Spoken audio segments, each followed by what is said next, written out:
What's going on, my fellow Jedi and Padawans? Welcome back to another Jedi gaming video. Thank you guys so much for coming back to the channel, and if you guys are new, welcome.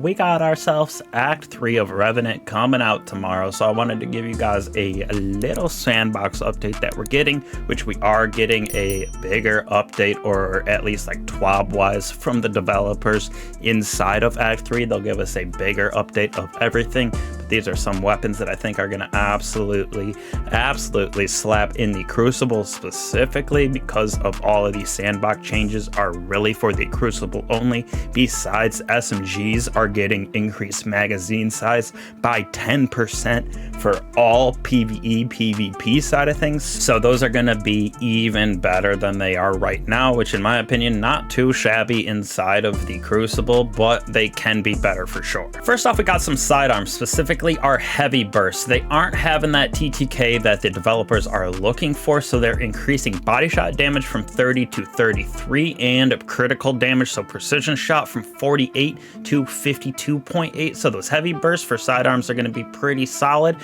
For me, these are the four that I was kind of thinking. We got breach light, which is strand, empirical evidence, which we can actually craft, then forgiveness and liminal vigil. These are all craftable. Sorry, not craftable, these are all obtainable in the game right now, whether it be from trials, dungeon, craftable, or just in general. With that breach light you can get from one of our activities from last season, so be on the lookout for these four specifically. You can see in the gameplay what was going on, but very fun, and they're going to get even better than they are right now. Next off, we got auto rifles. The rapid fire frames are getting a little bit buffed to beat that resilience gate, which is basically between like a 9 and a 10 or 8 and a 9. Their TTK is getting optimized basically, so we're getting only a little bit of increase in critical and body shot damage, literally 13.5 to 13.6 and 23 to 23.1 respectively. So not getting a crazy buff, but they are going to get a optimized TTK. So for me,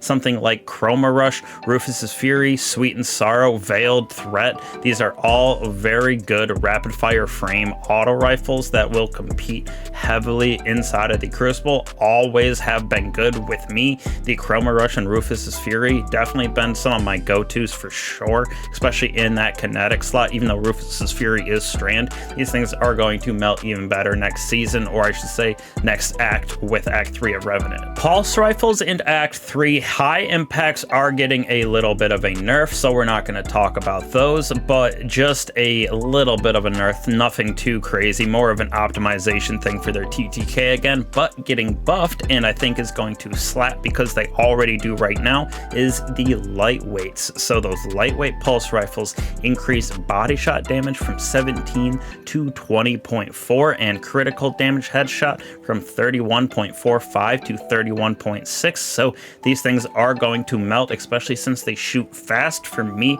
something like Stay Frosty, Chattering Bone, Battle Scar, all of these absolutely melt right now, especially that Stay Frosty. I got Moving Target Despo on mine, looking for the God roll if you would like, with some better options, but it is super good already. Got a good 150-200 kills on mine, so definitely grab a couple of those, or the Chattering Bone, Battle Scar, before you get in there with those lightweight frames. Next on our list, we do got ourselves the Scout rifles right here, again with lightweights. They are getting a buff basically to optimize that TTK, but definitely getting more of a buff than some of the other ones, with body shots specifically going up from 32 to 38 in damage, and that critical damage is going up from 64 to 64.6, so that's more optimization, but buff with +6 to that damage and body shots. So for me, some of the lightweights that I like using, Terra Axipos, which is from our Guardian games, that's strand,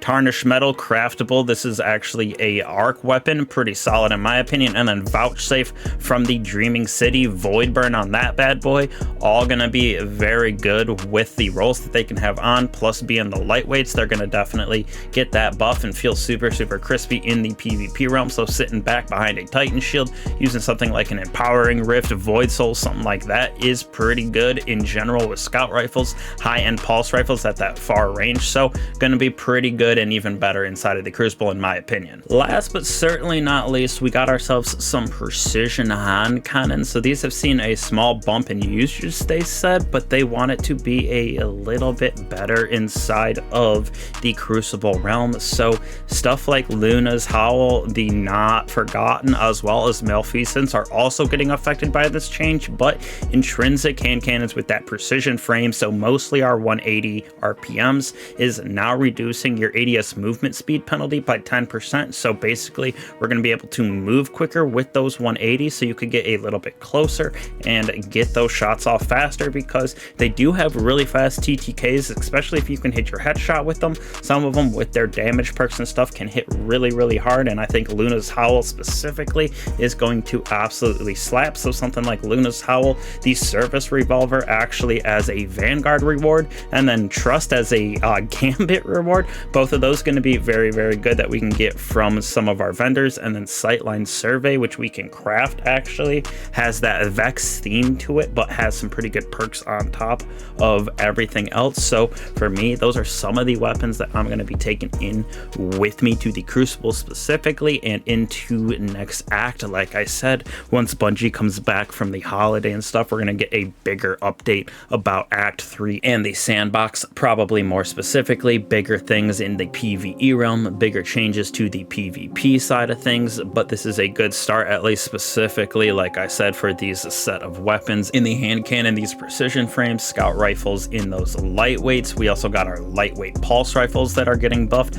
auto rifles, those rapid fire frames, and then SMGs in general getting a buff, 10% magazine increase, PvE, PvP, and last but not least, those sidearms getting a nice increase with the heavy bursts. So went through the list, you can check them out, go back to these sections, they'll be timestamped as well. But again, hopefully you guys enjoy that. Act 3 tomorrow, got some builds, got some god roll weapon guides coming out for y'all as well, so be on the lookout for that. Again, I appreciate all you guys as always for coming back to the channel, it means a lot to me. Don't be afraid to like and subscribe, slap that bell if you haven't, helps the channel out, it helps the algo out, of course. And again, appreciate you guys. Have a happy Act 3 tomorrow. I'll catch you guys in the next one. Peace.